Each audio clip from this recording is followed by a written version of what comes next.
उत्तराखंड की सियासत से आपको बता दें, त्रिवेंद्र सिंह रावत ने राज्यपाल को अपना इस्तीफा सौंप दिया है। मुख्यमंत्री त्रिवेंद्र सिंह रावत जो पूर्व मुख्यमंत्री हो चुके हैं, उन्होंने अपना इस्तीफा सौंप दिया है। इस वक्त की सबसे बड़ी खबर उत्तराखंड की सियासत से जुड़ी आपको बता रहे हैं और उसके बाद उनकी पहली तस्वीर हम आपको दिखा रहे हैं। त्रिवेंद्र सिंह रावत ने सीएम पद से इस्तीफा दे दिया है। अब उसके बाद जो बड़ी जानकारी खुलकर सामने आई है, कमान संभालने के लिए धन सिंह रावत तैयार हैं, जिनको चॉपर लेने के लिए स्टेट चॉपर लेने के लिए पहुंचा हुआ है। लेकिन कब इस नाम का ऐलान होता है ये देखना होगा।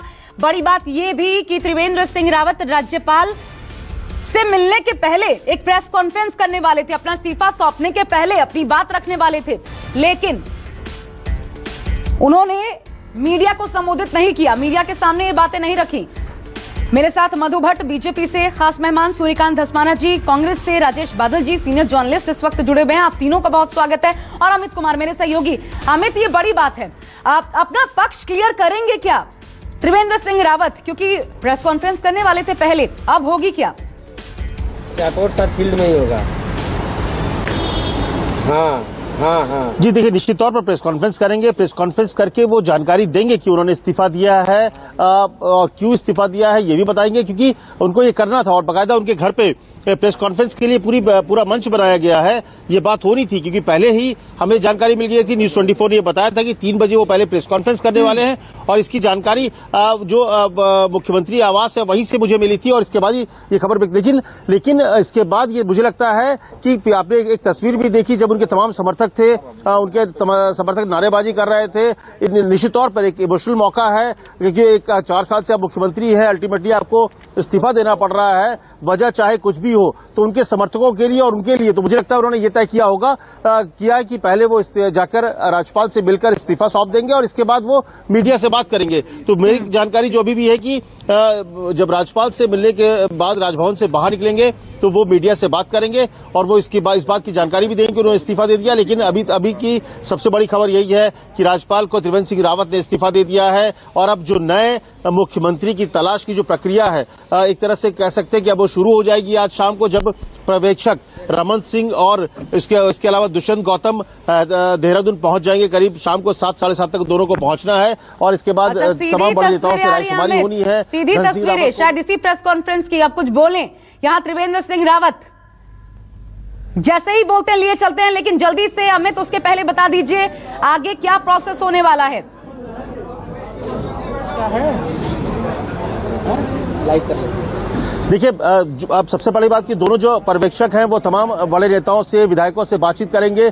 जो जानकारी मिल रही है कि अभी तक हालांकि ऑफिशियली नहीं है, लेकिन कल सुबह 11 बजे विधायकों की बैठक बुलाई जा रही है और जिसमें कहा गया है कि उसमें ही जो तमाम विधायकों से बात करने के बाद उसकी रिपोर्ट बनाकर दोनों पर्यवेक्षक केंद्रीय नेतृत्व को भेजेंगे, जहां पर उन्हें बताया जाए कि विधायकों की क्या राय है और उसके बाद एक नाम जो होगा उसको आगे बढ़ाया जाएगा। संभवतः वो नाम उस मीटिंग में, क्योंकि मुख्यमंत्री जो अमित इस वक्त, क्योंकि देखिए 2 चेहरे, ये एक तो त्रिवेंद्र सिंह रावत को आप देख सकते हैं और ये देखिए जो आपको एक और चेहरा मास्क के साथ नजर आ रहा है, धन सिंह रावत, अगले मुखिया प्रदेश के, जिनके हाथों में कमान जा सकती है। अभी तक जो जानकारी सामने आई और उनकी मौजूदगी ये बताती है कि वही होने वाला है जो सबसे पहले न्यूज 24 ने आपको जानकारी दी थी।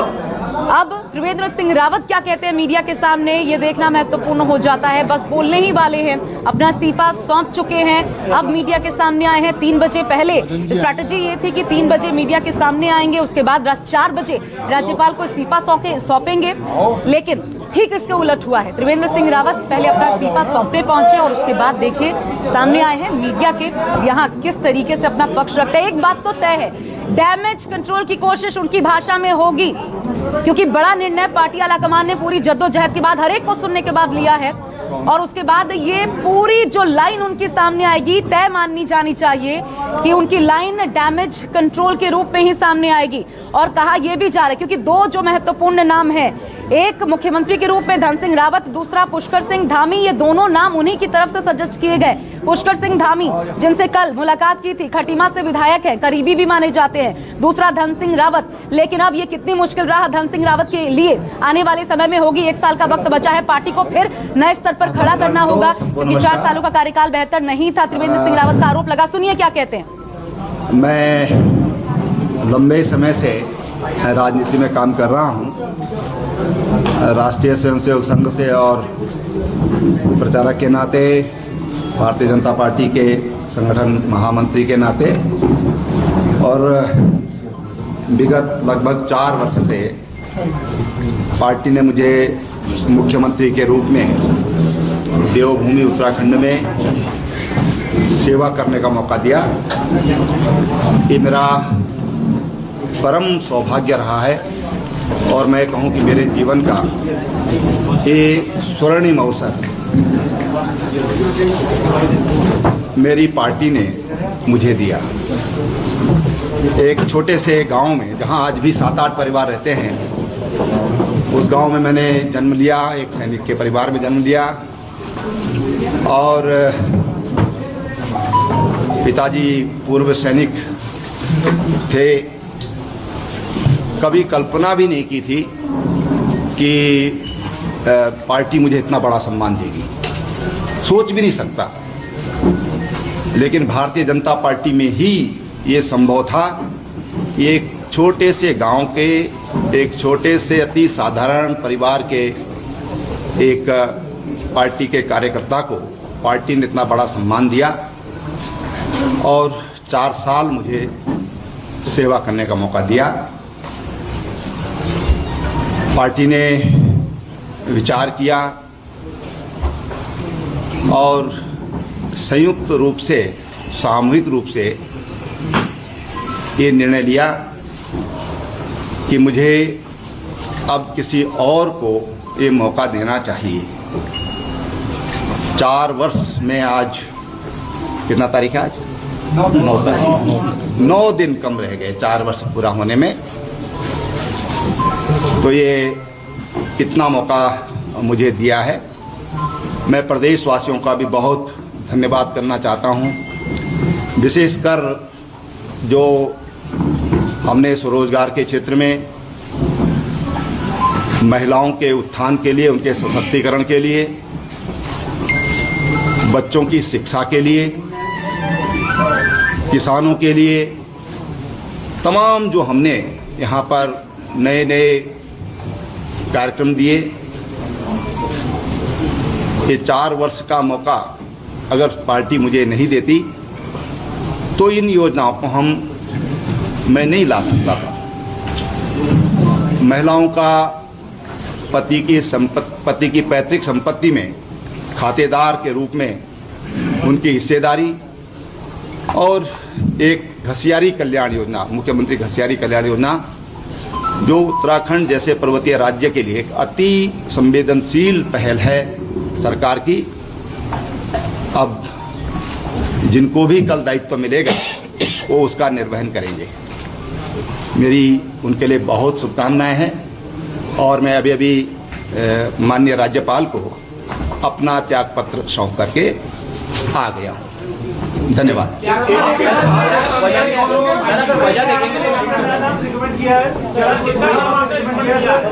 देखिए, भारतीय जनता पार्टी में कोई भी फैसले होते हैं तो वो सामूहिक विचार के बाद ही होते हैं। आज अध्यक्ष जी से मत करिए आप, अध्यक्ष जी को आप फिर मौका देंगे।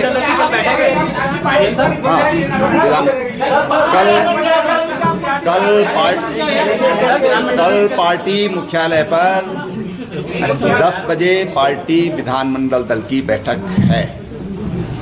सभी विधायक उसमें कल रहेंगे।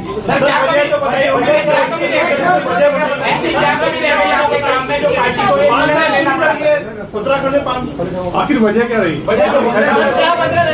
नहीं, देखिए ऐसा है, मैंने कहा कि ये सामूहिक निर्णय होता है और इसका बहुत अच्छा जवाब आपको दिल्ली जाना पड़ेगा उसके लिए। बहुत धन्यवाद आप लोगों के सहयोग के लिए भी बहुत बहुत धन्यवाद।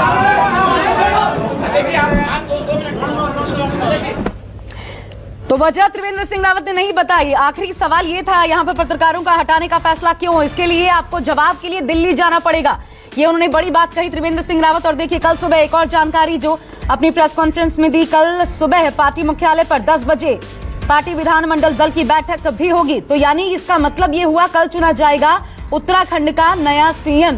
10 बजे विधानमंडल दल की बैठक होगी, जिसमें खुद जो जानकारी है उसके मुताबिक प्रस्ताव के रूप में नाम सामने रखेंगे धन सिंह रावत, और हो सकता है डिप्टी सीएम के रूप में दूसरा नाम भी उनकी तरफ से सामने रख दिया जाए, पुष्कर सिंह धामी का, जिसके बाद इस पर मोहर लग जाए। कल 10 बजे का वक्त है। 4 साल पूरा होने में 9 दिन ही कम बचे थे। पार्टी के कहने पर पद से हटा हूं, यह भी उन्होंने कहा। जीवन का स्वर्णिम अवसर पार्टी ने दिया 4 सालों में, और यह सिर्फ बीजेपी के भीतर ही हो सकता था। ये बड़ी बात है त्रिवेंद्र सिंह रावत के प्रेस कॉन्फ्रेंस की, आपको हम बता रहे थे। त्रिवेंद्र सिंह रावत ने नए सीएम के लिए धन सिंह रावत का नाम सुझाया है। रावत मौजूदा त्रिवेंद्र सरकार में शिक्षा राज्य मंत्री हैं, और खबर यह भी एक डिप्टी सीएम भी हो सकता है, और सूत्र जो बता रहे हैं वो खटीमा से विधायक पुष्कर सिंह धामी होंगे, जिनको उप मुख्यमंत्री बनाया जा सकता है। राजेश बादल जी मेरे साथ मौजूद है। राजेश बादल जी, एक टिप्पणी सर आपकी, ये बहुत कम शब्दों में ये काफी लगा आपको जो कुछ कहा त्रिवेंद्र सिंह रावत ने, और बंशीधर भगत भी बैठे हुए थे लेकिन उनको भी बोलने नहीं दिया कि इनको अभी छोड़ दीजिए, अभी सवाल मत पूछिए, ये काफी लग रहा था सर, या और जानकारियां आप एक्सपेक्ट कर रहे थे?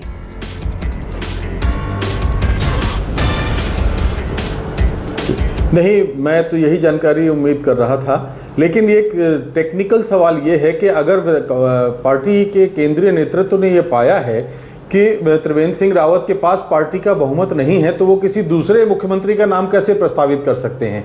दूसरी बात, ये फैसला कल होगा। तीसरी बात ये है कि पिछले 5 साल में हमने देखा है कि हरियाणा हो, झारखंड हो, खुद उत्तराखंड का मसला हो, उत्तर प्रदेश हो, अचानक एक नया नाम उभर कर सामने आया है। तो हो सकता है कि कल जो नाम आए, आप कोई नया नाम भी हो सकता है, उसमें केंद्रीय नेतृत्व की तरफ से अजय भट्ट और अनिल बलूनी का भी नाम हो सकता है, कोई सतपाल महाराज भी हो सकते हैं। तो अभी हम ये कुछ कह नहीं सकते कि किसका नाम प्रस्तावित किया गया है।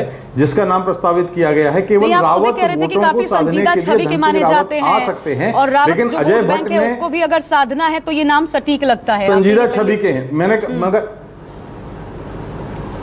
तो ये नाम इसलिए उनके साथ उप मुख्यमंत्री के तौर पर निश्चित रूप से कोई केंद्रीय नेतृत्व एक ऐसा नाम चाहेगा जो अगले साल चुनाव के वक्त सीधा संवाद करे, क्योंकि अजय भट्ट वही शख्स हैं जिन्होंने हरीश रावत जैसे कद्दावर कांग्रेसी मुख्यमंत्री को हराया था। बड़ी बात आप कह रहे हैं कि शायद हो सकता है कोई नया नाम हो कल, आश्चर्यजनक होगा ये भी देखना। लेकिन मेरे साथ खास मेहमान बने हुए। नमस्कार, मैं हूं मानक गुप्ता।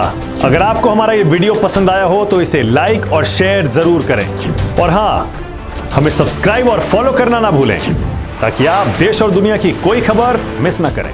तो जुड़े रहिए हमारे साथ और देखते रहिए न्यूज़ 24।